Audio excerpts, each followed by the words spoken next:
तीन सेक्शंस मिलेंगे। First section है get started, second section recent document और थर्ड सेक्शन है नोटिफिकेशन सेक्शन। यहाँ पर गेट स्टार्टेड में आपको स्टार्ट ड्राइंग का बटन मिल रहा है, जहाँ पर अगर आप क्लिक करते हो तो आपको अपनी ड्राइंग करने के लिए एक पेज मिलेगा। यहाँ पर नीचे यहाँ पर ओपन फाइल्स है, जहाँ पर आप अगर कोई सेव की हुई फाइल है तो यहाँ पर आप ओपन कर सकते हो क्लिक करके। रिसेंट डॉक्यूमेंट्स यहाँ पर दिखा रहा है, आपने अभी जो काम किया होगा वो सब यहाँ पर दिखाएगा। रिसेंटली जो काम किए हुए हैं या फिर सेव है तो ये यहाँ पर दिखाता है। यहाँ पर नोटिफिकेशन है, कुछ साइन इन वगैरह, अगर आपका ऑटोडेस्क का अकाउंट है तो यहाँ पर आप साइन इन वगैरह कर सकते हो, ड्राइंग्स वगैरह सेव कर सकते हो यहाँ पर। तो चलिए यहाँ पर स्टार्ट ड्राइंग पर मैं क्लिक करता हूँ। आप जानते हैं यूज़र इंटरफेस के बारे में। यहाँ पर टॉप में आपको टाइटल बार मिल रहा है, टाइटल बार में आपको यहाँ पर ऑटोडेस्क ऑटोकैड का सॉफ्टवेयर का नाम मिल रहा है, यहाँ पर आपके ड्राइंग फाइल का नाम है। यहाँ पर आपको क्विक एक्सेस टूल बार है, जिसमें कुछ क्विक एक्सेस टूल्स अवेलेबल किए गए हैं, सेव, सेव एज या फिर ओपन, सेव, सेव एज वगैरह। यहाँ पर आपको 3 वर्क स्पेसेस अवेलेबल हैं, ड्राफ्टिंग एनोटेशन, 3D बेसिक्स और 3D मॉडलिंग। तो 2D ड्राफ्टिंग के लिए ड्राफ्टिंग एनोटेशन यूज़ करेंगे और 3D मॉडलिंग के लिए बाकी के 2 वर्क स्पेसेस यूज़ करेंगे हम लोग। तो कोई भी आप यूज़ कर सकते हो। यहाँ पर एक ड्रॉप डाउन मेन्यू है, यहाँ पर अगर आप क्लिक करते हो तो यहाँ पर एक शो मेन्यू बार आपको मिलेगा, शो मेन्यू बार। तो इस पर आपको क्लिक करना है तो यहाँ पर एक मेन्यू बार शो होगा। हमारे मैक्सिमम ऑटोकैड के सारे कमांड्स इस मेन्यू बार में होते हैं। तो देखिए यहाँ पर ड्रॉ टूल बार है, उसी तरह dimension tool bar, modify tool bar, तो सारे कमांड्स यहाँ पर अवेलेबल हैं, यहाँ से भी आप यूज़ कर सकते हो। उसके नीचे यहाँ पर आपको अलग अलग टैब्स मिलेंगे। ये होम टैब है, ये insert tab, annotation tab, parametric tab, view tab, इस तरह से अलग अलग टैब्स हैं यहाँ पर। होम टैब का सबसे ज़्यादा यूज़ होगा, क्योंकि होम टैब में यहाँ पर draw tool bar, modify tool bar, annotation tool bar, सारे टूल बार्स यहाँ पर रखे गए हैं, जिसमें हमें अलग अलग कमांड्स अवेलेबल किए हुए हैं। तो कोई भी कमांड आपको यूज़ करना है, यहाँ पर क्लिक करके आप यूज़ कर सकते हो। उसके नीचे यहाँ पर आपको हमारे फाइल टैब मिलेगा। फाइल टैब है, यहाँ पर आप प्लस करके कोई भी न्यू फाइल ओपन कर सकते हो या फिर यहाँ पर क्लोज कर सकते हो विंडो। नेक्स्ट यहाँ पर देखिए एक व्यू क्यूब है, व्यू क्यूब। इसका यूज़ 2D में तो नहीं होगा, इसका ज़्यादातर यूज़ 3D में होता है। अब अलग अलग व्यूज़ देखने के लिए, front view, top view, side view, isometric view, तो ये व्यू क्यूब से होता है। नेक्स्ट यहाँ पर दिख रहा है हमें नेविगेशन बार, बोलते हैं इसको नेविगेशन बार। तो नेविगेशन बार का यूज़ होता है ये हमारा व्यू कंट्रोल करने के लिए, जैसे कि जूम इन, जूम आउट। अगर आपको जूम इन, जूम आउट करना है अपने ड्राइंग को तो यहाँ से होता है वो। ये देखिए यहाँ पर जूम के ऑप्शंस अवेलेबल हैं। उसी तरह ये पैन का ऑप्शन है, यहाँ पर अगर मिडल माउस प्रेस करते हो तो पैन होता है। उसी तरह यहाँ से भी आप क्लिक करके पैन का यूज़ कर सकते हो। इसे बोलते हैं नेविगेशन बार, जो व्यू कंट्रोल करने के यूज़ होता है।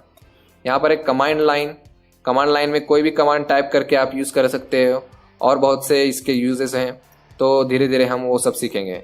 यहाँ पर कुछ टोगल कीज़ हैं जो अपने ड्राइंग करते वक्त बहुत हेल्पफुल होते हैं, ये टोगल कीज़। तो इसके बारे में मैं आपको वीडियो में बताने वाला हूँ।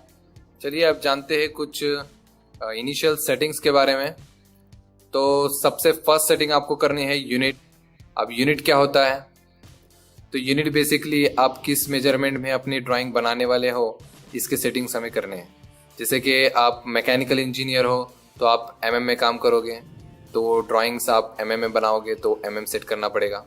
उसी तरह सिविल आर्किटेक्चर ये फीट इंचेस मीटर में काम करते हैं, तो उन्हें उसी तरह से फीट इंचेस सेट करना पड़ेगा।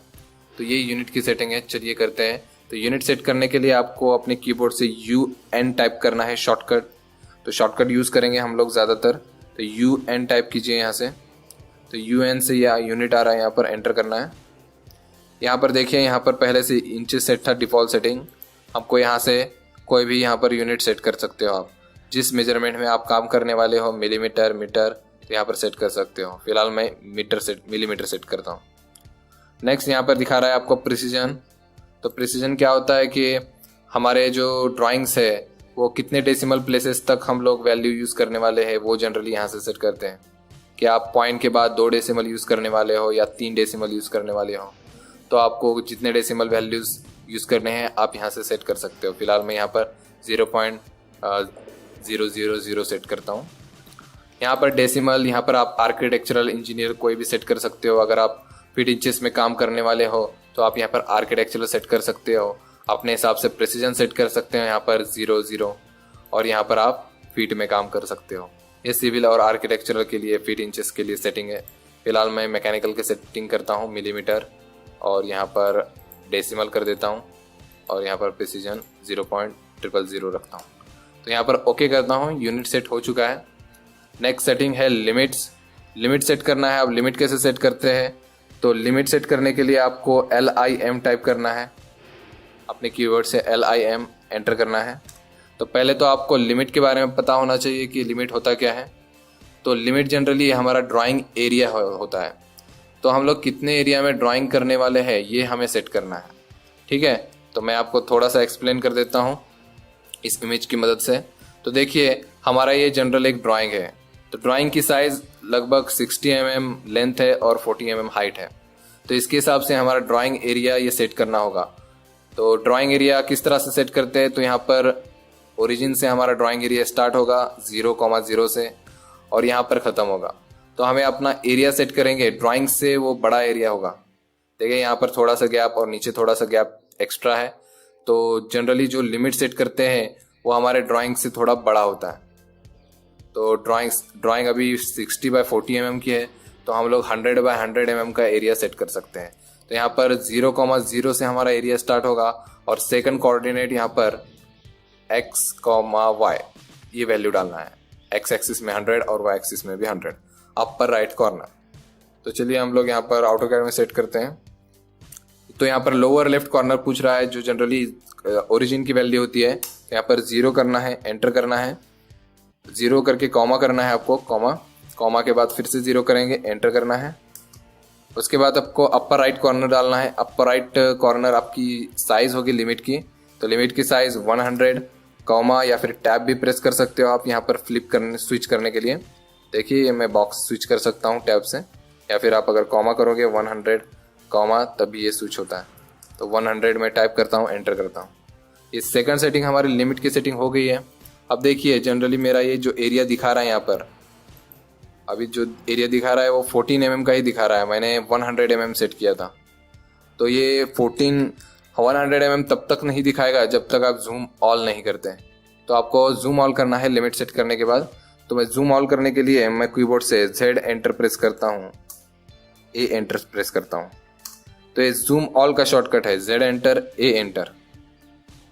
तो ये देखिए मेरा जूम ऑल हो चुका है। मैं एक लाइन ड्रॉ करके दिखाता हूँ आपको यहाँ पर कि नीचे से ऊपर तक ये जो एरिया दिखा रहा है मेरा 100 mm का एरिया दिखा रहा है, ठीक है। तो यहाँ से मैं स्किप करता हूँ। 100 mm हमारे लिमिट सेट हो चुके हैं। अब जानते हैं कुछ टॉगल कीज के बारे में जो बहुत ही इंपॉर्टेंट है। टॉगल कीज 2D वर्क के लिए। देखिए 2D वर्क के लिए यहाँ पर सिर्फ 4 टॉगल कीज की ज़रूरत है। बाकी के टॉगल कीज यूज़ नहीं होंगे अभी फ़िलहाल, तो बाद में यूज़ होंगे वो 3D के लिए। तो यहाँ पर 4 टॉगल कीज सबसे इंपॉर्टेंट है। यहाँ पर ऑब्जेक्ट स्नैप, फर्स्ट है ऑब्जेक्ट स्नैप, सेकंड है ऑब्जेक्ट स्नैप ट्रैकिंग, थर्ड है ऑर्थो मोड और फोर्थ है डायनामिक इनपुट। ये 4 टॉगल कीज का यूज़ हम करेंगे। ये फिफ्थ जो है ग्रिड मोड, ये ज़्यादा यूज़ नहीं होता। ये देखिए जो लाइंस दिखा रहे हैं वो ग्रिड्स हैं। ये ग्रिड मोड हम लोग ऑफ भी कर सकते हैं। तो देखिए ये ब्लैंक हो गया है, तो ये ग्रिड मोड है, इसको ऑफ करना है। यहाँ पर 4 बटन्स है। 4 बटन्स को मैं एक्सप्लेन करता हूँ एक एक करके। तो यहाँ पर देखते हैं फर्स्ट ऑब्जेक्ट स्नैप के बारे में। तो यहाँ देखिए ऑब्जेक्ट स्नैप का क्या काम होता है कि ये हमें स्नैपिंग पॉइंट्स दिखाता है। Snapping points. अब स्नैपिंग पॉइंट्स क्या होते हैं, तो देखिए समझो मैं एक लाइन ड्रॉ करता हूँ यहाँ पर। तो एक लाइन ड्रॉ किया, तो इस लाइन में अलग अलग पॉइंट्स होते हैं। किस तरह के पॉइंट, तो देखिए इस लाइन में यहाँ पर एंड पॉइंट है।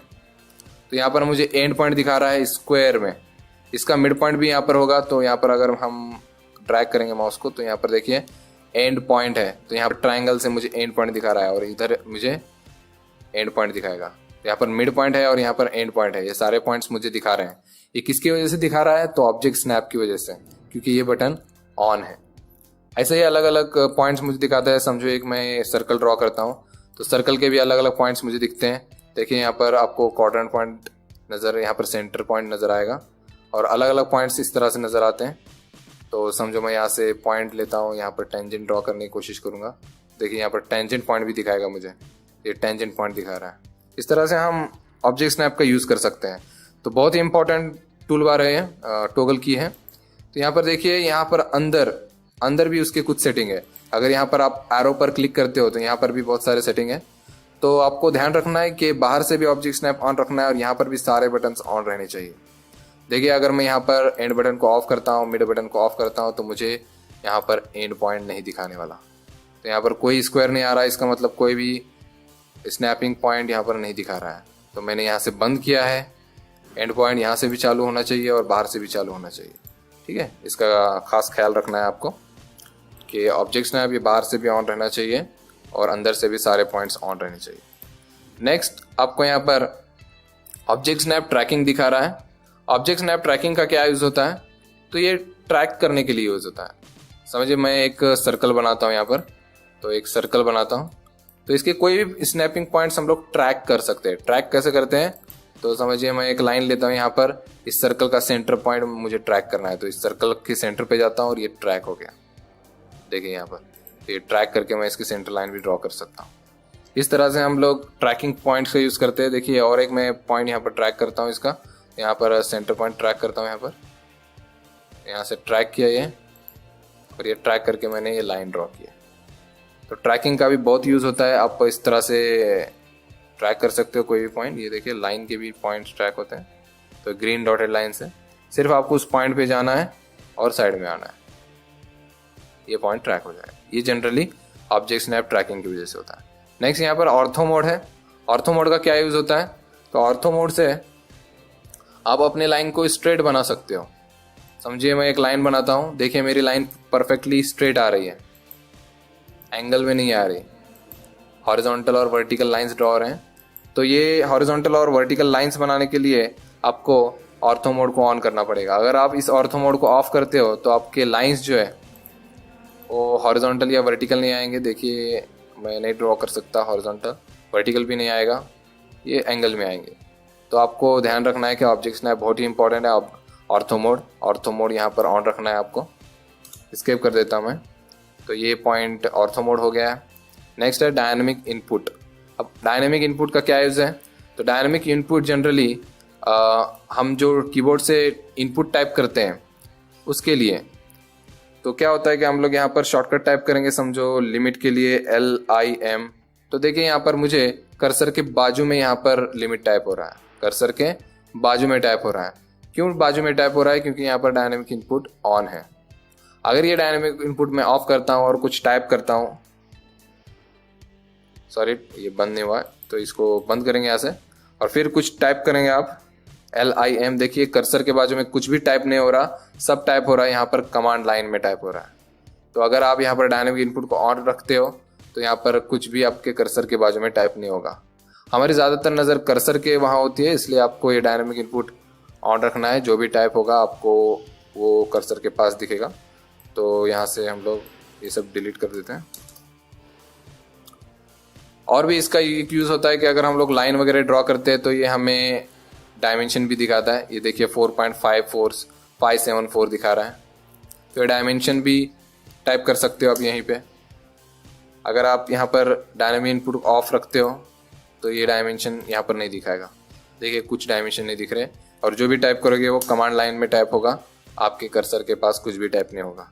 तो ये डायनेमिक इनपुट बहुत ही इंपॉर्टेंट है, इसको हमेशा ऑन रखना है। तो इस 4 बटन के बारे में मैंने बताया आपको, object snap tracking, ortho mode और डायनेमिक इनपुट, ये 4 बटन। अगर इनमें से कोई बटन आपको नज़र नहीं आ रहा तो आपको यहाँ पर कॉर्नर में कस्टमाइजेशन का बटन है। कोई भी बटन यहाँ पर हाइड हो चुका है होगा तो आप कस्टमाइजेशन में यहाँ पर जा सकते हो। कस्टमाइजेशन में क्लिक करना है और आपको यहाँ से उस बटन को ढूंढकर ऑन करना है। ठीक है, समझिए यहाँ पर ऑर्थो मोड को अगर मैं यहाँ पर ऑफ करता हूँ तो देखिए यहाँ पर गायब हो चुका है। अगर मैं फिर से यहाँ पर क्लिक करता हूँ तो ये ऑन हो जाएगा यहाँ पर ऑर्थो मोड। तो कोई भी बटन यहाँ से ऑफ होगा तो यहाँ पर दिखाई नहीं देने वाला। ठीक है, तो आपको ये कस्टमाइजेशन बटन का भी यूज़ करना है। तो मैं ये ड्राइंग्स क्लियर कर देता हूँ फिलहाल। चलिए एक और सेटिंग के बारे में जाते हैं, वो है डिस्प्ले सेटिंग। अगर आपको बैकग्राउंड चेंज करना है तो वो कैसे करेंगे? तो बैकग्राउंड चेंज करने के लिए आपको डिस्प्ले पर राइट क्लिक करना है। राइट क्लिक करके यहाँ पर देखिए लास्ट ऑप्शंस है, लास्ट में ऑप्शंस पर क्लिक करना है। आप ऐसे भी ले सकते हो या फिर अपने कीबोर्ड से OP शॉर्टकट टाइप कीजिए।